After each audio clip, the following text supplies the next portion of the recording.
everyone, I am Shivam Verma working as Assistant Professor in RPIIT Technical and Medical Campus, Pastada, Karnal. Today in this video lecture, we will continue the lecture series that is on respiratory system. So इस video में आज हम बात करेंगे lungs की anatomy की. सो इस video lecture पे हम मेनली फोकस करेंगे एक्सटर्नल एनाटॉमी ऑफ लंग्स. जैसे कि कोई भी ऑर्गन होता है उसकी एक्सटर्नल एनाटॉमी मतलब कि वो बाहर से देखने में कैसा है, उसकी शेप कैसी है, उसमें क्या क्या प्रेजेंट है, उसकी external anatomy and internal anatomy की स्टडी करते हैं. तो इस वीडियो लेक्चर में हम फोकस करेंगे एक्सटर्नल एनाटॉमी पे. तो जैसे कि आप ये डायग्राम देख सकते हो, this is the diagram of lungs, जहाँ से कोई भी ब्रोंकाई ट्रैकिया आने के बाद टू पार्ट्स में डिवाइड होती है, ब्रोंकाइज में, और ब्रोंकाइज लंग्स के अंदर एंट्री करती है. तो आज हम इसके डिफरेंट स्ट्रक्चर्स की स्टडी करेंगे. फर्स्टली हम बात करते हैं कि लंग्स होते क्या है. This is the pair of spongy and air field organs. तो जो लंग्स होते हैं वो स्पॉन्जी नेचर के होते हैं, जो उसमें टिश्यूज प्रेजेंट होते हैं, स्पॉन्जी टिश्यू होते हैं, और जो कि एयर से फिल्ड रहते हैं. ऐसे ऑर्गन्स हैं जो कि ऑलवेज एयर से फिल्ड रहते हैं. Next is it is located in thoracic cavity. अगर हम बात करें लंग्स की लोकेशन की, so these are present in location in thoracic cavity. Thoracic cavity में प्रेजेंट होते हैं और चारों तरफ से इनको ribs and vertebra and sternum इनको कवर करके रखती है, मतलब कि उनकी प्रोटेक्शन करती है. उसके मिड में वो प्रेजेंट होते हैं and each side of heart. और जो इनकी लोकेशन है ये हार्ट के दोनों साइड्स प्रेजेंट होते हैं. जो हार्ट होता है, हार्ट मिड में थोरेसिक कैविटी के मीडियली प्रेजेंट होता है, और इसके laterally both side lungs present होते हैं. Next we will talk about its shape. तो जो शेप है लंग्स की, दे आर रफली कोन शेप. जो इनकी शेप होती है वो रफली कोन शेप होते हैं. जैसे कि आप देख सकते हो, कोन ऊपर से पॉइंटेड होते हैं और नीचे से इनका जो बेस है वो वाइड होता है. तो ये कोन शेप, रफली कोन शेप के ऑर्गन्स होते हैं, और they are also looking like elephant ear. जो इनकी शेप होती है वो थोड़ा रिजेंबल करती है एलिफेंट के ईयर जैसे, किसी भी एलिफेंट के जो ईयर्स होते हैं. Next we will talk about its lobes.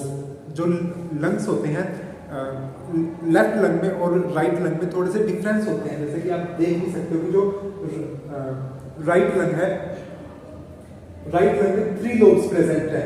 This is 1 lobe, second lobe and the lower is third lobe.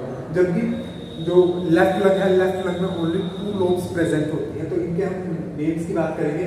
First is जो राइट लंग में जो अपर लोब होती है उसे कहते हैं superior lobe, then medial lobe and the lower most is inferior lobe. और ऐसे ही जो लेफ्ट लंग होता है, लेफ्ट लंग में 2 लोब्स प्रेजेंट होती है. This is one largest lobe, this is known as superior lobe, left superior lobe, and the lower is left inferior lobe.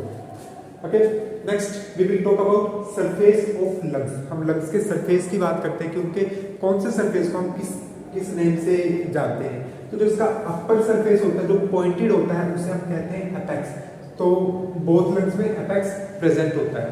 इसका lower surface होता है जो डायफ्राम से कनेक्टेड होता है, उसे हम कहते हैं base. This is known as base. Next है, हम इसके सरफेसेस की बात कर रहे हैं, costal surface and medial surface. तो जो लंग्स है, लंग्स का जो मिड में प्रेजेंट होता है, हार्ट टुवर्ड्स हार्ट जो सरफेस प्रेजेंट होता है उसे हम कहते हैं मीडियल सरफेस. और जैसा कि जो ये वाला सरफेस है लंग्स का, इस सरफेस को हम कहते हैं मीडियल सरफेस. और जो आउटर सरफेस है लंग्स का, this is known as costal surface. तो इसे हम कोस्टल सरफेस कहते हैं. After surfaces of lungs we will discuss about layers of lungs. हम लंग्स की लेयर्स की बात करते हैं कि जो लंग्स पे कौन सी लेयर्स प्रेजेंट होती है. लेयर्स का मेन फंक्शन होता है कि वो किसी भी ऑर्गन की प्रोटेक्शन करती है, ऑर्गन को प्रोटेक्ट करके रखती है किसी भी एक्सटर्नल इम्पैक्ट से. तो जैसे कि आप डायग्राम में देख सकते हो, जो हमने पिंक कलर से ड्रॉ कर रखा है, this is the protective lining of the lungs. इसे हम कहते हैं प्लूरल कैविटी और प्लूरल लेयर. तो जो प्लूरा जो लेयर होती है वो फर्दर 2 लेयर्स में डिवाइडेड होती है. First is visceral layer and second is parietal layer. जो विसरल लेयर होती है वो इनर मोस्ट लेयर होती है लंग्स की, जो प्लूरा की इनर लेयर होती है जो कि डायरेक्टली अटैच होती है लंग्स के साथ, उसे हम कहते हैं विसरल लेयर। और जो पैराइटल लेयर होती है वो आउटसाइड की तरफ प्रेजेंट होती है, जो डायरेक्टली लंग्स के साथ अटैच है वो है विसरल लेयर, और जो आउटरली प्रेजेंट है उसे हम कहते हैं पैराइटल लेयर। और जो विसरल एंड पैराइटल लेयर के मिड में स्पेस होता है जो कि एक फ्लूइड से फिल्ड होता है, और उस फ्लूइड को हम कहते हैं प्लूरल फ्लूइड और pleural body. Next is fissures of lungs. तो हम फिशर्स की बात करते हैं कि फिशर्स क्या होते हैं। जैसे कि अभी हमने लोब्स की बात की थी कि जो राइट लंग है वो 3 लोब्स में डिवाइडेड है और जो लेफ्ट लंग है वो 2 लोब्स में डिवाइडेड है। तो उन लोब्स को सेपरेट करते हैं फिशर्स। जैसा कि आप देख सकते हो कि this is the one fissure and this is the second fissure of right lung. Right lung में 2 फिशर्स प्रेजेंट होते हैं, बट जो लेफ्ट लंग होता है लेफ्ट लंग में एक सिंगल फिशर प्रेजेंट होता है।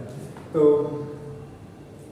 राइट लंग्स में प्रेजेंट होता है, इस फिशर को हम कहते हैं हॉरिजॉन्टल फिशर, एंड जो सेकंड फिशर है उसे हम कहते हैं ओब्लिक फिशर। और इसी के साथ ही एक पॉइंट और आता है हाइलम ऑफ लंग्स। हाइलम किसे कहते हैं? हाइलम किसी भी ऑर्गन का ऐसा पॉइंट होता है जहां से ब्लड वेसल्स, नर्व्स और लाइक अगर हम लंग्स की बात करें तो ब्लड वेसल्स, नर्व सप्लाई और ब्रोंकाई जहां से लंग्स के अंदर एंटर करती हैं उस पॉइंट को हम हाइलम कहते हैं। So this is the hilum of right lung and this is the hilum portion of left lung, जहां से ब्रोंकाई लंग्स में एंटर कर रही है। इसी पॉइंट से ब्लड वेसल्स और जो नर्व सप्लाई होती है लंग्स में, तो वो भी यहीं से लंग्स के अंदर एंट्री करती है और इस पोर्शन को हम बोलते हैं हाइलम।